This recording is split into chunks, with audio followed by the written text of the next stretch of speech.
Welcome to Meet the Author, where you can join in on insightful conversations with best-selling and award-winning indie published authors. Your hosts today are Rob and Joan, who themselves are indie published authors, book publicists, and paranormal investigators with Tampa Bay Spirits, based in Tampa Bay, Florida. Thanks for dropping by. And now, on with the show. Hi, I'm Rob. And I'm Joan. And we're so glad that you decided to tune in today, whether you're watching us as a podcast or if you're listening to us as a podcast. We're really happy that you decided to be in our audience. We wouldn't be the same without you. We love comments and questions, so feel free. Yeah, and we wanted to remind everybody also about the Voice of Indie podcast immediately following our show. It's over on Blog Talk Radio, and the instructions are on the last commercial on our show at the end of the show. So stay tuned, and they tell you exactly how to get over there to listen to that podcast. We'll also want to remind everybody about Book World, The Great Escape on YouTube at CJ Peterson weekly. That's 1 o'clock Central Time here in the U.S. Episode Rewind this Saturday, September 9th, is going to be, that's Eastern Time here in the U.S., Savannah Loy. And she had a really good episode, I remember. Live next week will be Terry M. Brown. She'll be back with us. And she has a new release, An Enemy Like Me, to talk about on the show. So what else is new? Anything? I can't think of anything new. No, I can't either. I hope you were able to watch our other podcast when we went over everything that happened at Hill House. That was a fun show. Right. I'm sorry. We have an editorial from our dog already. Yeah, Missy's talking to us here. Anyway. Somebody got a delivery. Yeah. So let's, without much ado here, live from Australia. Yeah. It's for him. It's Thursday morning. Is author Phillip Strang. Hi, Phillip. Yeah, hi. How are you doing this evening? I'm fine, or morning here. It's 9 o'clock in the morning. That's true. And depending on where people are watching us from, it can be any time of the day or listening to us. Well, we're so glad that you could join us. Oh, Marjorie Deering's here. Marjorie says, hello all, I'm here for the highlight of my Wednesday evening. Yay. Thanks, Marjorie. Hi, Marjorie. Well, I'll tell you what, Marjorie, you're one of the highlights of our show. That's right. And Marjorie Deering says, oh, Phillip, I love your accent. Well, it's actually English. Mm-hmm. I came to Australia in 1969, but I believe my English accent is still recognizable in Australia. If I go to England, though, they say, well, it's not quite English anymore because there's some Australian in there. So a combination. So you've kind of gone over to the Aussie side, according to your friends in England, and to the Aussies, you're still quite British.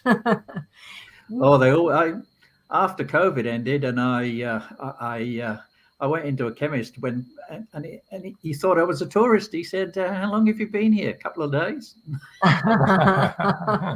Isn't that funny? Just here for a visit, right? But I've been here over 50 years. There you go. Wow. You immigrated there 50 years ago? 69. Wow. 69. Back then you were called a 10-pound POM because you had to pay £10 for the assisted passage. And for some reason, they used to call the English POMs back then. Isn't that interesting? That's crazy. I don't know if they do that anymore. I certainly haven't heard it for a long time. Yeah. I wonder, too, if it's different, the immigration laws now, because a lot of countries are changing their immigration laws and making it more difficult for people to immigrate. And there was certainly, I suspect, a White Australia policy. It was sort of not official back in the 60s, but definitely not now. And people from everywhere in the world are welcome to come, as long as they fill in a piece of paper. But yeah, there you go. Yeah, well, I think that Probably it's always been easier though for someone from England to immigrate to Australia. I know that. Oh, very much so. Yeah. Yeah. Back in the 60s, yes, anyone from England could come to Australia. Yeah. Not now, not the situation's changed now, but Right. certainly back in the 60s. Yeah. Yeah, that's what I was saying. All the immigration laws used to be quite different, I think, all over the world, and now things have tightened up different places. Mm. Yeah. We have a whole immigration thing going on here. Yes, yes. That's for sure.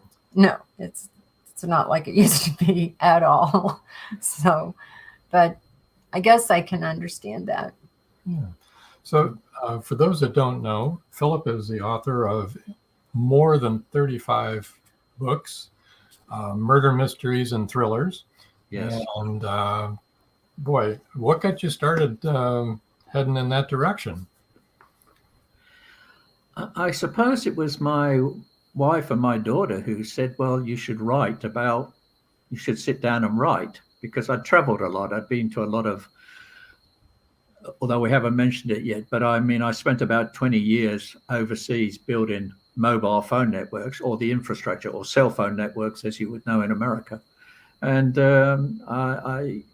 I went to a lot of very unusual parts of the world and met a lot of very interesting people. Yes. So they said, well, you should sit down and write. And I did. And I found words just poured out of me. I mean, for the first year or so, I would sit down and write 10 to 12,000 words in a day. Wow.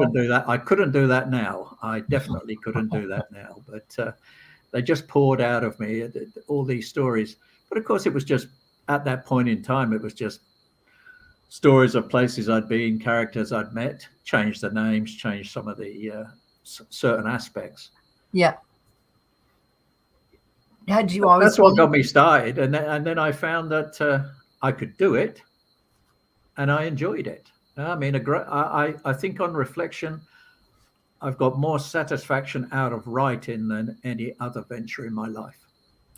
How did you first publish? When you went to publish your first book, how did you do it? Initially, on the first book, I thought I was writing the great novel, so I sent it off to various publishers, and they came back and told me quite politely that it wasn't the great novel. That's when I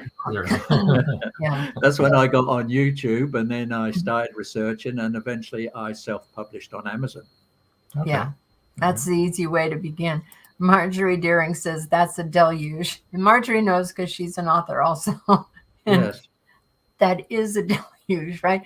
Only that we could sit down and write 10 to 12,000 words a day, I would be happy.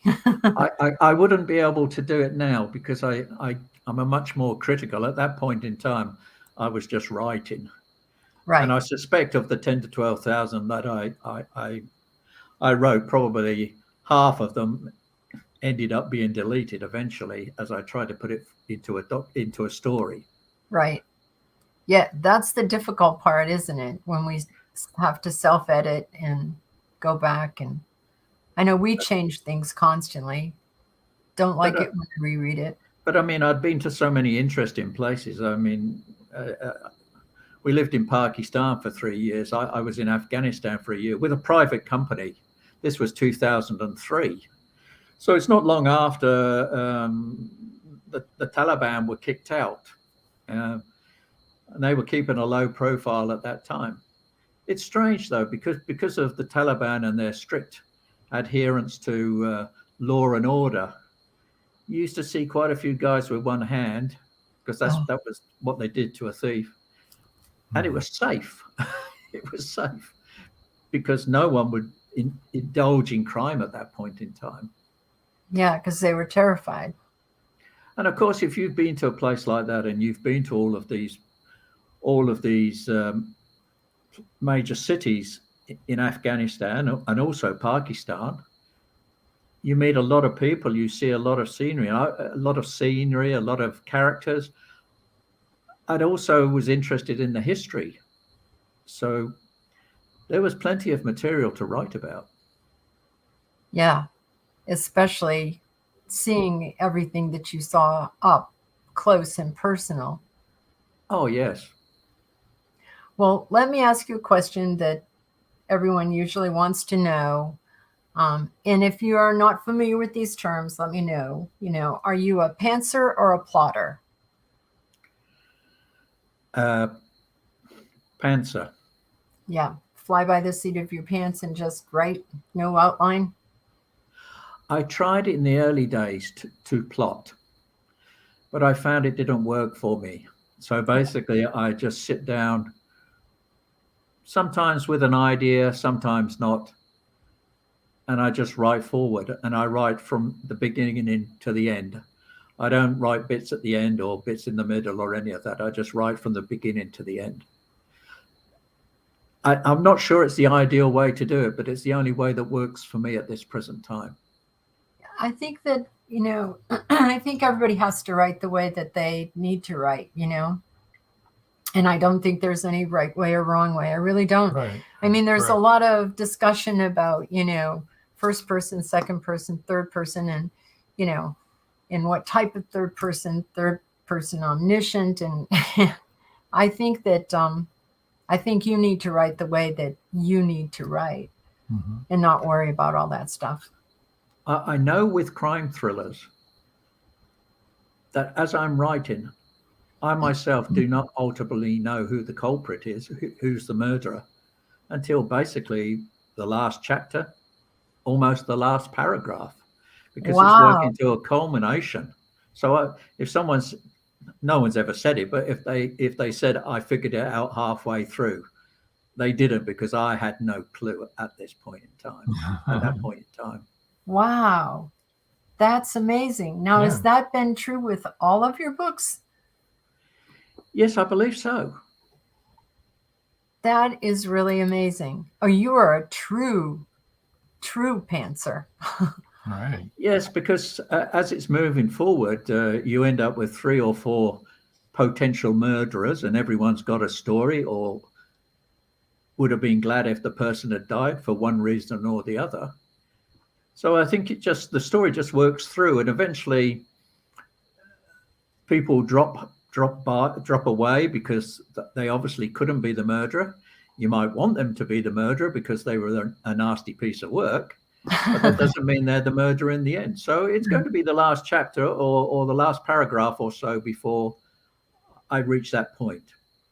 That's incredible. I've never known anyone that wrote like that. I think that we're pantsers, but and things change as we're writing because the characters take you on a different path maybe than you were intending to go. You know what I mean? Your characters all of a sudden are, going this way and you wanted to go that way. But we've always known who the villain was. Right. And worked around the villain, but no, I've never known who the villain's going to be. I'm writing I'm sort of halfway through on a couple of books. One's based in Australia, one's based in England. And the one in Australia is up to about 40,000 words. There's 2 or 3 people in there that potentially could be the murderer. But I haven't got a clue.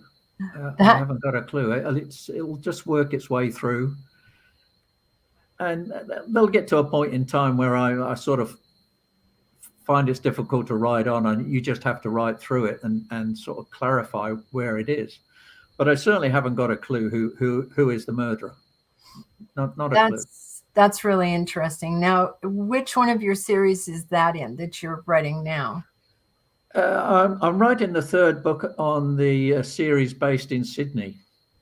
Okay, that's. And I'm also writing another book based in London. So this is your latest books here, Dark Streets, yeah. And Pinch Gut. And Pinch Gut right here. Mm. And that's the same heroine, right? That's the Sergeant Natalie Campbell series, is that right? Sergeant Natalie Campbell. Okay. And that takes place... That's based in Sydney. Sydney. That's It looked like Sydney. Yeah. Well, that's Sydney Harbour Bridge, and that's Kind of looks like the bridge. that's a ferry on the down the bottom right-hand side of Circular Quay. Interesting. Okay. And now, so is now this book going to be part of the Sergeant Natalie Campbell series? Yes, it'll be the same. It'll be Sergeant Natalie Campbell. So that'll be book number 3. Okay. All right. That'll be the third in the series. Hold on. We've got a comment here. Oh, Paul Rushworth Brown. Hi from Sydney. He is from Sydney. You remembered correctly. That's what I thought. Paul, we really want you to meet this author because he would really like to know other authors also in Australia, but it's really awesome that you're both in Sydney. So in Sydney. You guys need to connect. Mm-hmm. I did after our get together yesterday. I did check Paul on the internet anyway. Did you? Did you? Okay, cool. Yeah. I did look him up. Yeah, he can tell you all about that fair that we were telling you about. The And book fair, yes. Coming up in October. Marjorie Daring says, I think most of us pantsers write with at least one leg in our trousers rather than jumping in with both at the last minute. It's amazing that you're able to do what you do. Right, Marjorie? That I'm impressed with that. That's crazy. I am so impressed, and it's amazing. So Paul, meet Philip, meet Paul. And you two, I will put up some of his, the places that you can get in touch with him, but I'll do that later. Right now, we're talking about his books, and his latest series is the Sergeant Campbell series, and that all takes place, I guess, then in Sydney, right? Yes, I'm not sure how far that series will go. I thought it was important to get 3 books out in a reasonable time period to see how they go. It's also given me the opportunity to promote more in Australia, my books, because primarily my readership's always been in the UK. Mm-hmm. And well, this is good since that's your home, to be writing about your home and being able to get that's good. That's really good. And I like that you have a female protagonist in this one. How was that for you? I must admit, I tried to change it. It's too easy to have the gruff detective inspector and his young offsider, invariably female. I mean, you see that too often. And I have a situation in the Australian one that the young sergeant is more astute and more capable than the inspector. And I have a problem if I continue the series forward, is that she is more capable than being a sergeant. I can't leave her with the inspector the way it is at this point in time. I'm not sure how if you're writing a series, how do you promote someone and still maintain the storyline? I'm not sure on that yet. I bet that you can do it, work though. that out, I'm sure. Well, she'd have to become inspector. And does she stay with Haddock? I quite like her with the Chief Inspector Haddock. I mean, to have her go off on her own, I'd have to think about how to do that. Or I won't think about it. I'll start writing it. Yes, that's right. And then it'll write itself out. Paul says, unfortunately, I will not be going to the fair in October. They wanted to charge me $300 for the use of the main stage before and after the fair. Wow. I'm sorry. We were looking forward to all of your interviews from there, Paul. That's too bad that's not going to happen. You won't even be having your books there or anything, Paul? Nothing like that? It'll take him a while to answer that because he has to type it and everything. He's all the way in Australia. So, yeah, but so is Philip. So. Oh, yeah. That's right. We have technology. I'm sure that you can work that out where she's promoted, especially if she's the one with all the intuition and the smarts. Let's take our first break. Oh. To satisfy the sponsors here, our wonderful sponsors. And we'll be back in about 3 minutes, so nobody go away, okay? Yep. Stay tuned, okay? Stay tuned. It's 1919, and Eric Laska returns from the war in Europe. 2 new enemies await him in the small coal mining town he calls home. One is a threat to his relationship with Rebecca, the love of his life. The other, a bloodthirsty beast, is stalking the mining town residents. The townspeople suspect Eric of one of the killings. An old man and Rebecca's 11-year-old sister have seen the beast, but only Eric believes their story. To protect the town and clear his name, he's forced to prove the werewolf exists. Available on Amazon. The Horror Within by Marjorie Swift Doring. The clock is ticking. Can Gracie uncover the truth? Phillip Pliant is the wealthy opportunist plastics dealer and CEO of Pliant Industries. He's also a master thief, creating a pervasive threat to the manufacturing infrastructure in the Caribbean islands markets. With the cartel as his stealth client, the naive city leaders have been seduced, enabling the production of more than 3-dimensional building materials. The expected profits are monstrous. Is the art group, now led by Gracie and the family heirs, strong enough to win against this predator? Can JJ's cats act on the root cause analysis in time? Will Gracie be able to squash Pliant and the cartels? Gracie never considered their lives would hang in the balance. The clock is ticking. 5, 4, 3.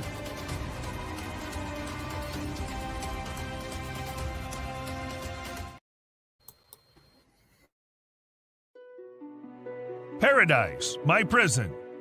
Charlie Flint awakens from a deep sleep and finds himself alone on a tropical beach surrounded by a palm tree jungle and exotic animals. He cannot remember who he is or anything about his life. First, he must find food and build shelter and protect himself from hidden dangers. As his memory gradually returns, it reveals what a very flawed person he is. A man who made too many mistakes, made too many enemies. The implications of the truth are staggering. How did Charlie get there? And will he save himself? Paradise, My Prison is the riveting new suspense thriller from retired Hollywood scriptwriter George Dismukes. Paradise, My Prison by George Dismukes is available in jacketed hardcover, softcover, and all ebook formats worldwide.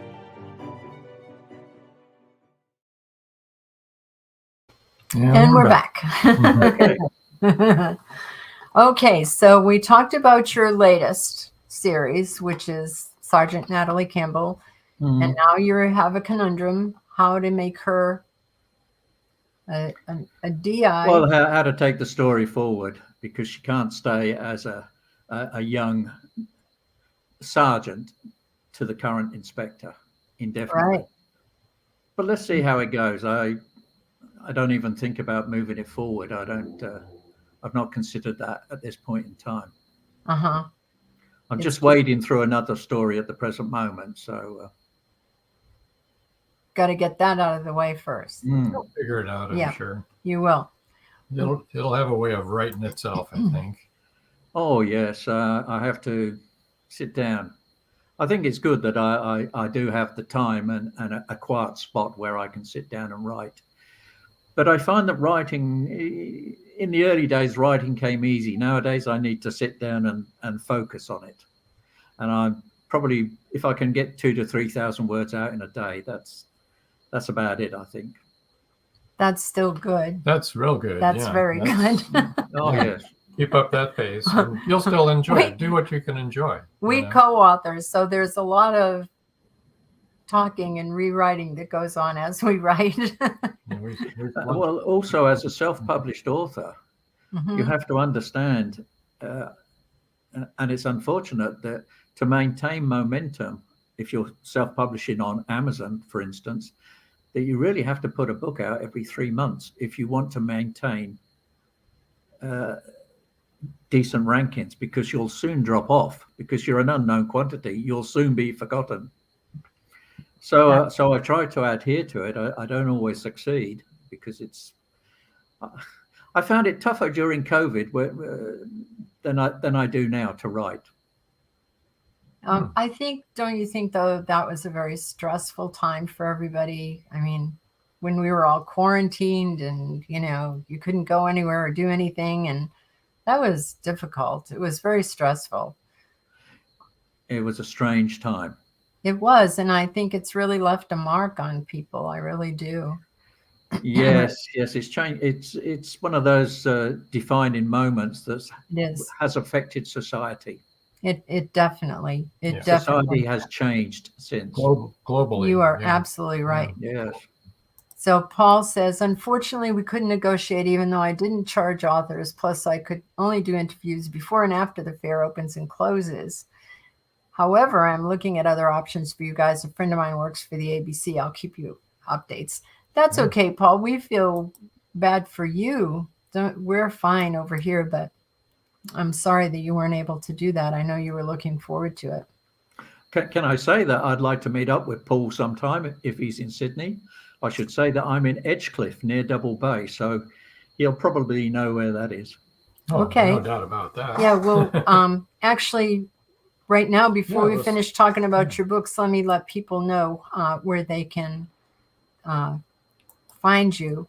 His website is www.phillipstrang.com, and that's PhillipStrang.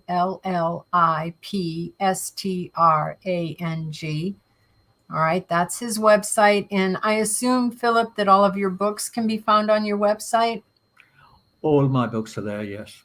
Okay, so you can find all of his books and just peruse all of the different covers and see all the different series and see what you would be interested in. And you can then buy them on Amazon.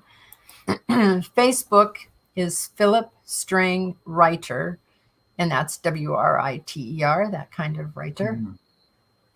You can find him there on Facebook. And then, Paul, you can email him at phillip@phillipstrang.com. And of course, anyone can email him there at phillip@phillipstrang.com. Do you want to do the book giveaway let's go now? ahead and do that and get it so people can get entered into it. Our book giveaway tonight, the first 3 people to email phillip@phillipstrang.com will win an ebook copy of Death Unholy. And do you want to tell us a little bit about Death Unholy? Let's bring that up. Let's find it here. That'll be at the end. Right there. There it is. Yep. Let's take that other email banner down so we can see the cover. So everybody go ahead and enter. And I tell you what, even if you're watching this after the live show has aired, feel free to go ahead and email Phillip at phillipstrang.com, and he may have extra copies available that he'd like to send to you. So, no problems to me. I must have given away tens of thousands of Death Unholy over the years. No problems. There you go. And it's phillip@phillipstrang.com.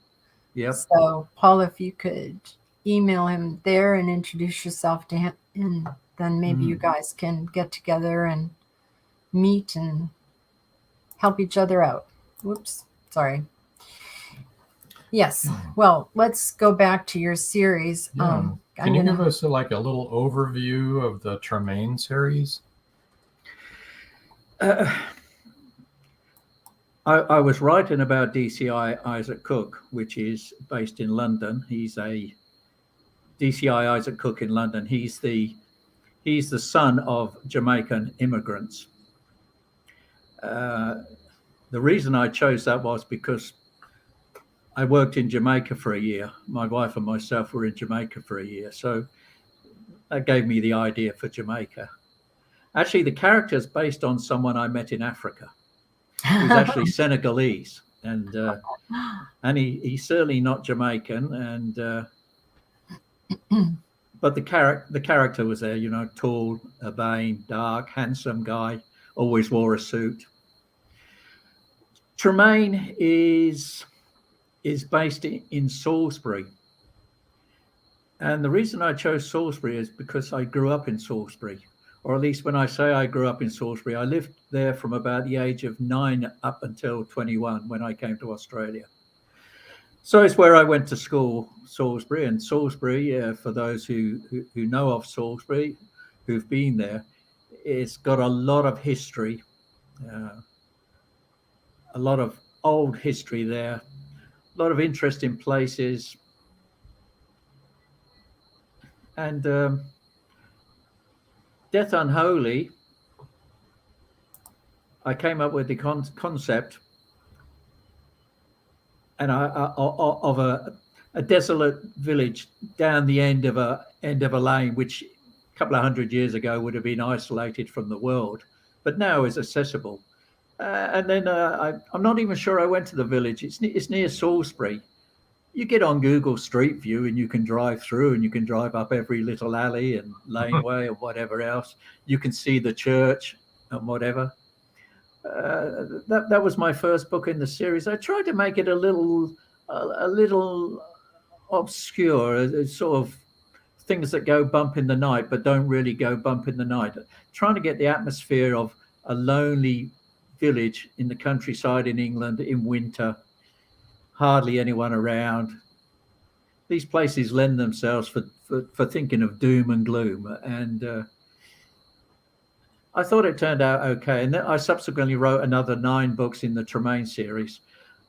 Yet again, I'm not sure how to go forward on that, because Tremaine was always complaining about his old age and his aches and pains.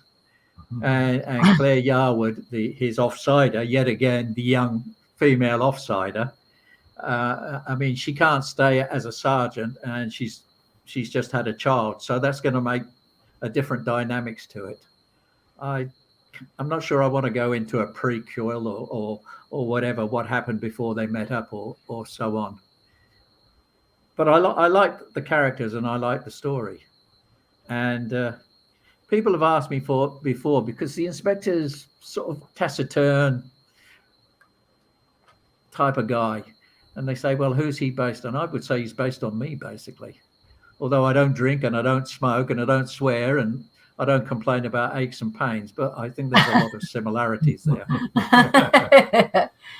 George Dismukes is in the house. He said, "Egad, sorry, better late than never." Welcome aboard. Hi, George. Hi. We're so glad that you're here.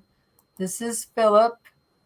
I think that you would really like him. And you won't believe this, George, but when he writes a mystery, he doesn't know until the last chapter who done it. And he's the author. So we're all really quite impressed with that, to say the least. So Tremaine, okay, so now there are 9 books in the Tremaine series, right? Yeah. 10, so 10 now. 10 now. So yeah, if he's complaining from the first one that, he's getting old and and creaks when he walks, and then I see what you're saying there. I love the titles of the Tremaine series. You have Death Unholy, of course. You have Death and the Assassin's Blade, Death and the Lucky Man, Death at Coombe Farm, Dead Man's Hand, Death in the Village, Burial Mound, Body in the Ditch, The Horse's Mouth, and Montfield's Madness. Death in the Assassin's Blade.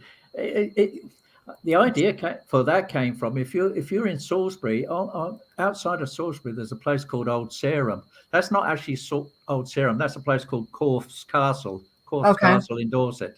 But Old Sarum's an old Anglo-Saxon fort, and I can remember from my childhood, the Amateur Dramatic Society used to do open air productions up there of a night time.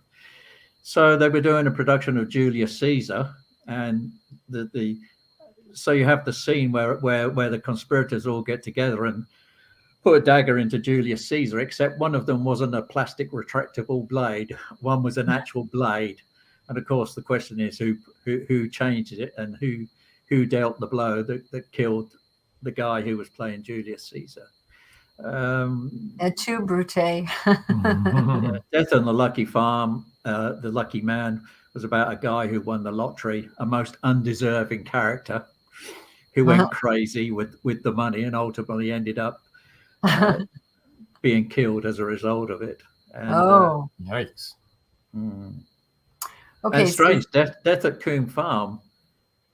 The idea for that came because when I was at school, I had a friend who lived on a farm, and I went out there and stayed there a couple of times. And then I'm looking on the internet, and I find that not him, but his brother's in serious conflict with the mother about the inheritance of the farm, who takes over the farm, and it went as far as the High Court in London. So I could imagine the farm. I could imagine the environment. So a lot of them, you tend to come like that, I suppose. Yeah. Now, you mentioned the Cook series. Is Murder House the first one? And the second one. That's the second? Yeah. Tricky Business is Tricky first, Business. I think, right? I think we've got that. Yeah, Murder is a tricky business. I that was the first in the series. For the second book, Isaac Cook had changed his offsider to an English guy, because the first guy was a migrant to England from Pakistan, and that always presented problems, because I always find it difficult writing about people from those parts of the world, because I've been to those parts of the world. I know the people, and people's perception is different to my perception. You know, I've been to Pakistan, and I know they're lovely people, and basically they're polite. They're very polite and very nice and very calm. But of course, that perception doesn't always come across. So I wrote that book, and then I changed out and went with an English guy for Murder House. And yet again, I read an article in I think it was in America, where they were demolishing a house, and they found a guy who had tried to burgle the house and climbed down the chimney and got stuck in the chimney and died in the chimney, and he'd been there for 30, 40 years or something or other. Yeah. It wasn't Santa Claus, was it? Huh? Yeah, well, he thought he was Santa Claus, but he didn't quite make it. He got stuck. So that was the idea for that. Oh. You know, when you hear those stories, and you do hear them, I'm always thinking, didn't anyone smell anything? I mean, come on. Yeah, you'd think so. Right? I know. When you have an animal die, there's an odor, so never mind a body. So DCI Isaac Cook, you have 16 books with that one, right? 17, I think. 17. Okay. Yeah. That's a lot of books in a series. That's great. Yeah, I think I could write on that story. It tends to be centered around Notting Hill, Paddington, Kensington area, Knightsbridge, that sort of area. I'm not sure if I can move the story out of that particular area, but there's a lot. If you go to London's got a lot of places you can write about, a lot of history there that you can get involved in, and you can go on Google Street View. You can dive down everywhere there. I love that there's a Google Street. I really do. Oh, because, yes. you know, what we know of as Google is Ask Google. Oh, yes. Yeah, but I love that name. There you go. We should probably do our commercial. Our next commercial? Our last commercial break. All right. Hold on just for a minute, and we'll be right back. Don't go away.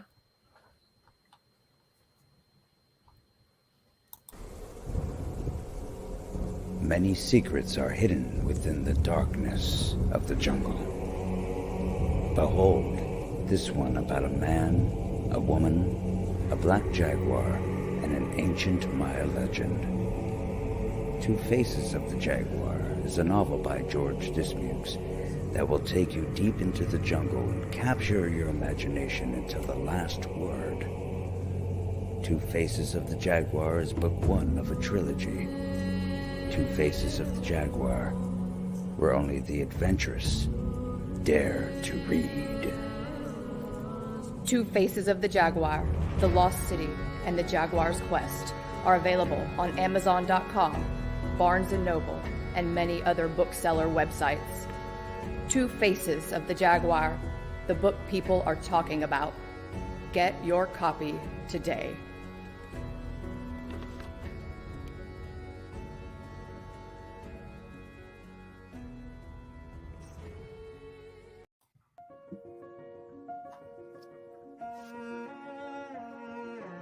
Mystery hovers in the Magnolia Bluff Public Library.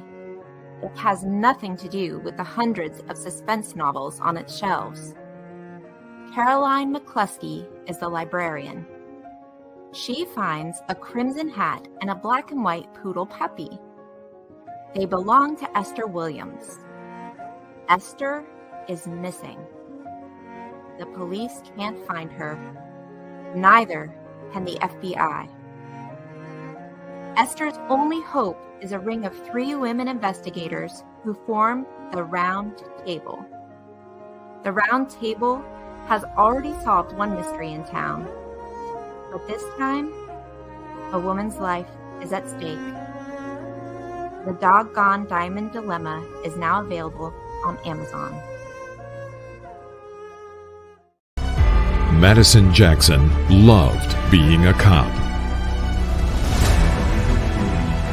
A young girl is raped and murdered near Burnett Reservoir. Madison vows to get justice for the child. Madison travels to the heart of Mexican cartel country. She is kidnapped, tortured. Will Madison ever make it home?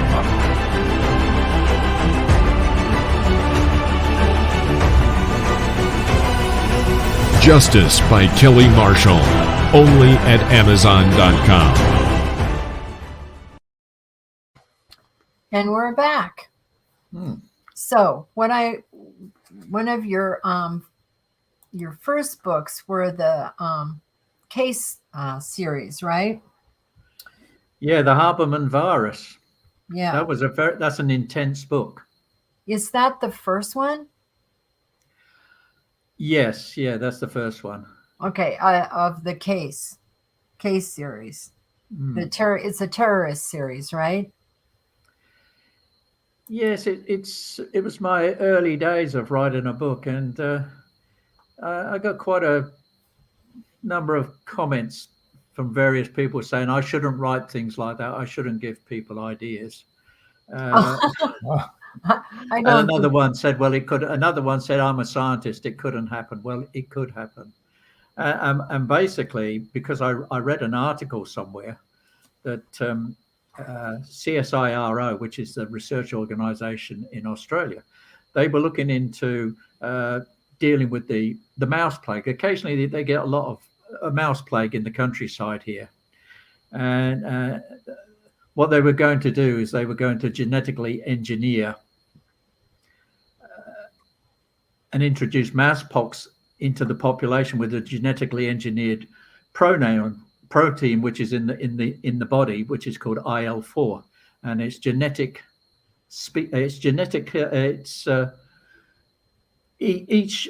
Each species has a different version of the IL-4. So, but what they found was it was meant to act as onto the anti-immune system and become like a contraceptive. But they found with the mice, it just killed them dead. So the concept was, and I did read about it, was that you could do that to smallpox, and you would have smallpox with this IL-4, and it would effectively kill people, and it would kill hundreds of millions of people. Now, I got a lot of flack about it, and then several years later, Bill Gates said it was the greatest terror threat of all, the potential of this. But it was intense. I did so much scientific research on it to try and understand it. I just wonder I didn't get a knock on the door saying, why are you looking up things like this? Right? Because it was incredibly complex. The things we do, right? Yeah. I think in truth, the book should have been one of these 600-page monsters. Yeah. To do it justice and to wind it along, whereas I couldn't do that at that point in time. I'm not even sure I could do it now. Yeah. But I was sort of pleased with that book, but crime thrillers sell a lot better, actually. Yeah, but you enjoyed writing that one and doing the research. And then Malika's Revenge was also in your case series. That's a really great cover. I got to say, I love it. Well, I did the cover. So Beautiful. I did the cover. You The did all only the cover covers. I didn't do is the Haberman virus. Oh, But after that, I didn't do that cover. I paid someone to do okay. that cover. The problem is if you get an ebook cover, then you're going to need a paperback cover, and then you're going to Yep. need a 3D version of the book. Then you're going to need a Facebook banner, and so on and so on. It all sort of builds up. So I've been doing them myself on Photoshop. Oh, they look great to Yeah, me. all your covers look really good. But Malika's Revenge is the book I enjoyed most because it was very detailed, and I based it on a story I saw it in an English newspaper. It was about a drug smuggler's village just across the northern border from Kunduz in Afghanistan into Tajikistan. It was like the end of the road where gangsters were, and women who reached the end of the line who were heroin addicted. It was pretty grim and nasty, and Afghan smugglers coming across the river of a night time, dodging the police and the military, or paying them off, or whatever else. So it was very detailed. So it was a Tajiki drug baron, Russian Secret Service, Afghan warlords, and so on and so on. And I enjoyed writing that, and it's quite detailed. But I found a lot of people found it was a fairly grim subject to write about. But I'd also been to Kunduz in northern Afghanistan, one of our trips up to there. So I knew the environment. I could feel the place. I could feel it. I'd never been to a drug smuggler's village, but I could feel the environment. I knew what I was writing about. Mm-hmm. Well, death and murder is, it's not pleasant either. So, but yes, I think some people are like that sort of thing. I think, they like the suspense and they like the terror. And Marjorie's in our audience right now, and she writes about horror and very well. Yeah. She's a lovely person. And writes very scary stuff. George Dismuke says, "Hey, Philip, what's it like doing book marketing, like book signings, etc., down under?" For example, he means. I've not actually done any in Australia. It's only recent that I started writing about Australia. My market was into England, so I've not really done any here. My marketing is primarily through an email list, which is hard to build. You can either try and generate people onto an email list through Book Magnet in your books, which I do, and or you can do Facebook lead generation ads, which is the only place to basically get emails from. But that's quite costly, and I think a lot of the emails that I gain through Facebook are not very good, actually. Now, so George does a lot of, George is an author, and he does a lot of book signings, and he does quite well at them. And so that's perhaps something you should consider, is finding like a bookstore that it would allow you to set up. Or George likes to do them in restaurants and places like that. I think that, you've got such a selection of books, even though they're based in England. I think the Australian readers would love them as well. Yeah, I do too. So I think you've got quite a market out there. Yeah. I think your English, your series, all of your series that take place in England would be, people in Australia and America, and Japan would all like to read about that. I've started to become to do that more in Australia. I have been to a couple of authors' book signings in the last few weeks in Australia, and I've started to promote heavily my books more into Australia and having some success. I mean, Australia is a relatively small market in the scheme of things, but I mean, there's still quite a lot of people. There's still a lot of people here. Right. So I did go to one the other day. Australian author, Paul might know of him, Tim Ailiff, and I bought one of his books. I didn't get him to sign it. I don't think I needed the signed book, but I did buy one of his books. I thought it was very good, actually. I did think it was very good. I did enjoy it. Excellent.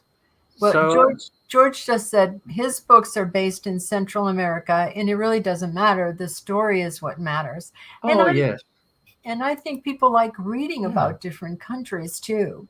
Mm. And you've done so much research, like in your terrorists, you've lived in all those places. And George also lived in Central America, Yes.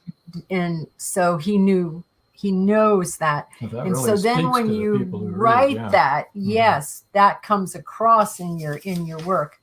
And Marjorie also said, "Oh, thank you. The horror story was a needed break after my 7 Ray Schiller murder novels.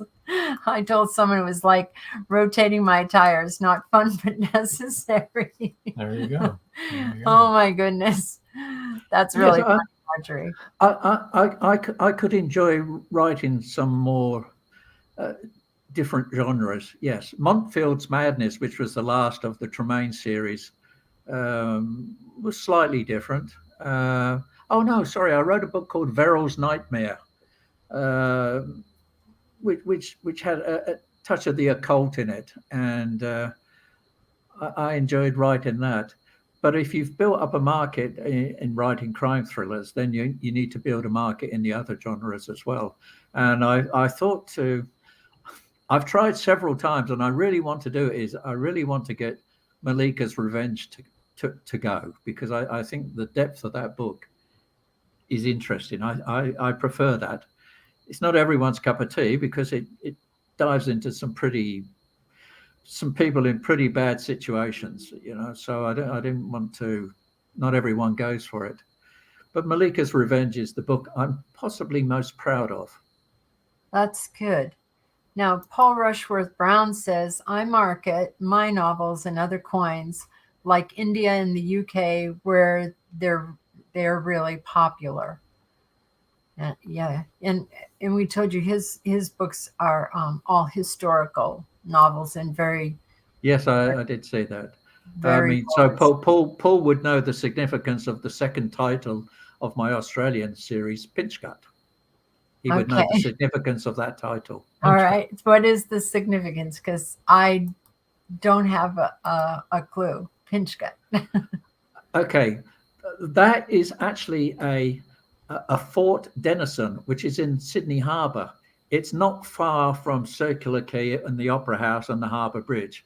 And if you're going up the harbour on the Manly Ferry, on a ferry, you go past Pinch Gut. And in the early days, in the early convict days, before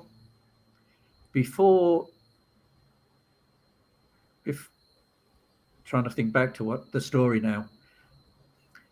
If they had in the early days when it was a convict settlement and they had difficult prisoners, they'd stick them out there for a while, chained out there on very, very short rations.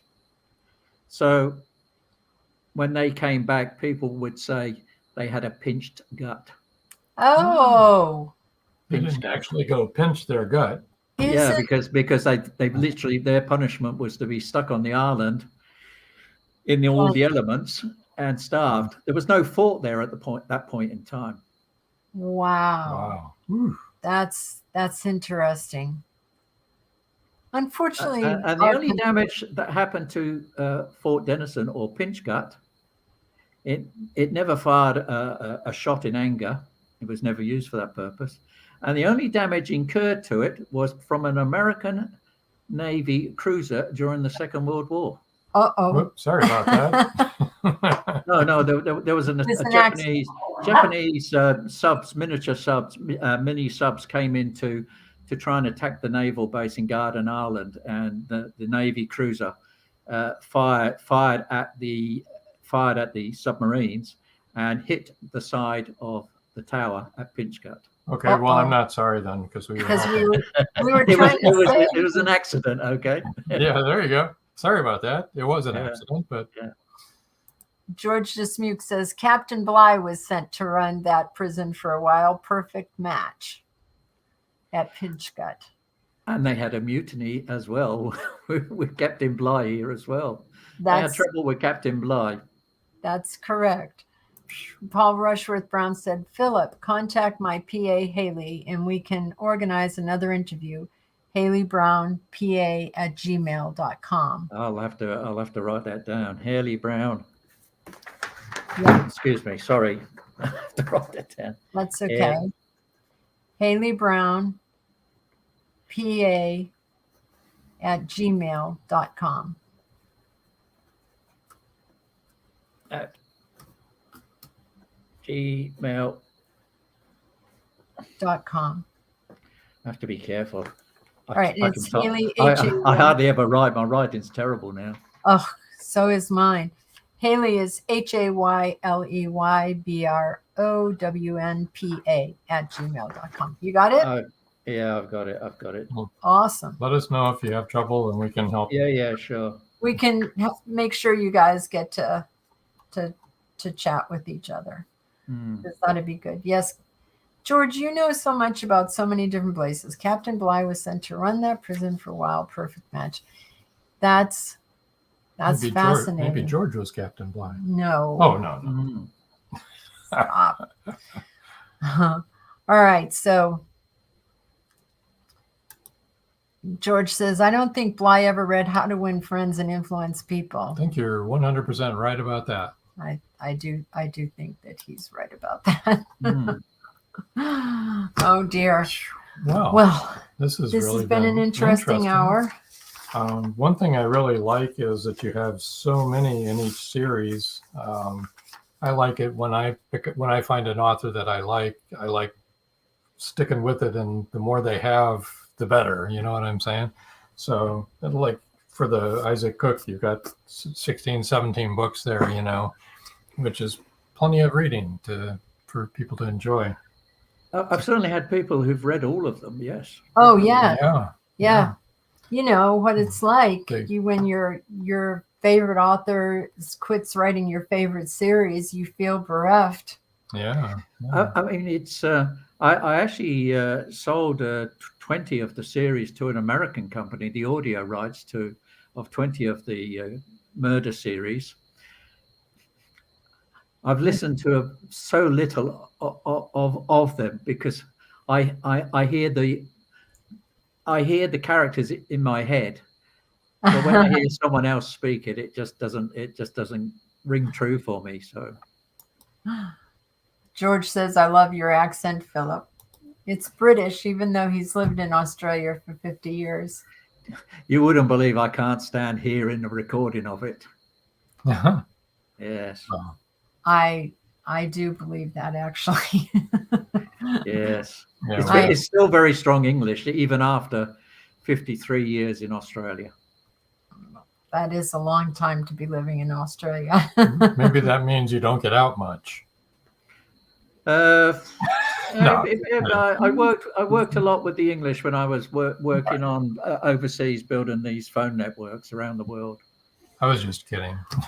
Well, I moved from Massachusetts when I was 23, and I've lost my Boston accent from Boston, and now I don't. I've picked up different accents from all over the country where we've lived. Sort of. You don't have a strong American accent, though. It's not strong. Nope. I've sort of become blended with all the different places that I've lived. And the dog. Here's our dog. Our doggy. She's acting very oddly tonight. She's acting like she's been jumping all over us while we've been talking to you. I don't know what her deal is. Rather distracting. Yes. What's the matter, Missy? Okay. She's a silly girl. But yeah, this has been wonderful. I am still, honestly, Philip, blown away that you can write the way that you do, that you've been writing so prolifically, and you really don't know who done it until the end of the book yourself. That's amazing. It's very amazing. Yes, I mean, I write as it is. I don't think that to do it that way. It's just how it works. Oh, Paul Hollis says another interesting show as always. Thanks, everyone. Hi, Paul. Hi, Paul. We're so glad that you were able to tune in. Paul, can you believe that? I mean, I really, I'm shocked because I would honestly, Philip, I would have so much stress that I didn't know or how I was going to wrap it all up. I think it would drive me crazy. I really do. I know when I get to the end of the book, I'm there saying, I'd say to my wife, I'll finish it tomorrow. And sometimes that might go on for 3, 4, 5 days before it actually finishes because there's another twist and a turn. That's I can great. see the person. I ended up with one book where the murderer turned out to be the person I would have preferred not to be the murderer. It wasn't the villain. It was someone unexpected. But that's the way it was. That was the story. I couldn't change it. We've all talked about this before, how our characters, take us in a direction that we never intended to go. No. And that's where the character goes. And that's what you have to write.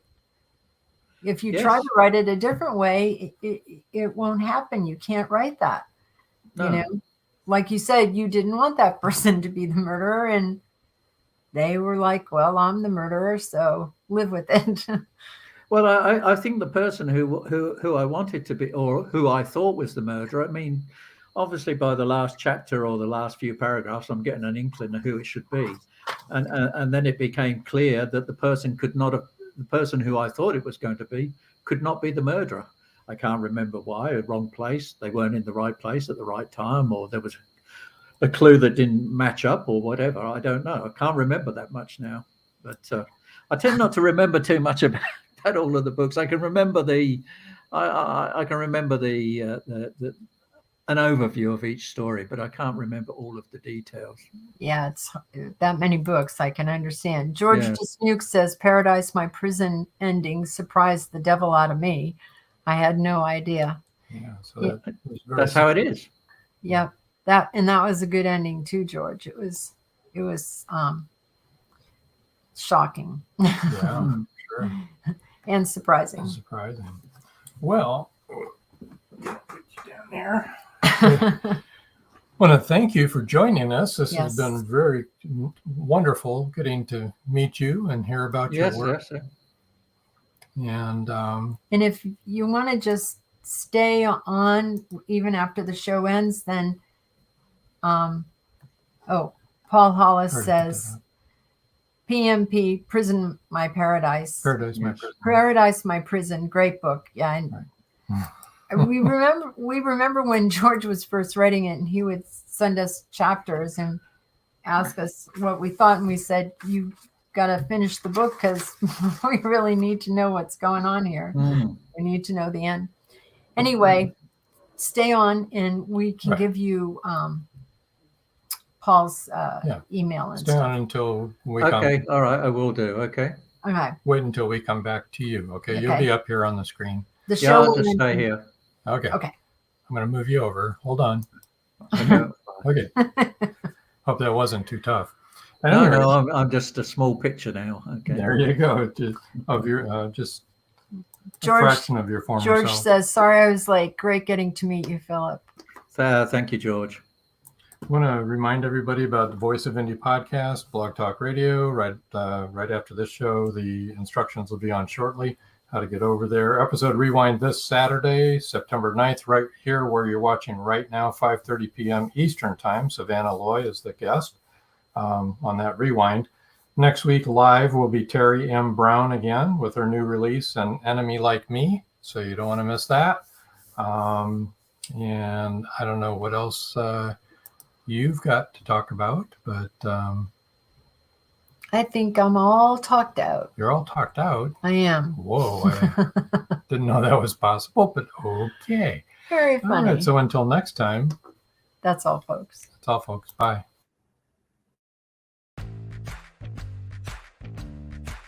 Live every Wednesday, your Voice of Indie hosts Beam Weeks and Stephen G's welcome authors, musicians, publishing industry pros, artists, and assorted creative guests for an exciting interactive hour. Call in during the show or post questions and comments on Twitter for responses in real time. Meet your favorite indie creators, learn inside tips, network, and promote your work.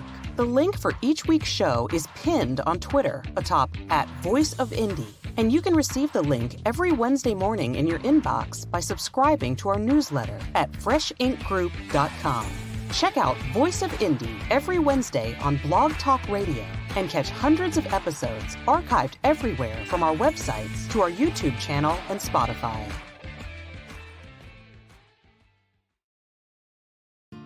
Thank you for joining us here on Meet the Author. Make sure you stay up to date with our show by clicking like, follow, and share. And you can find us on Spotify, iTunes, and more. See you next time on WLFE-DB.com.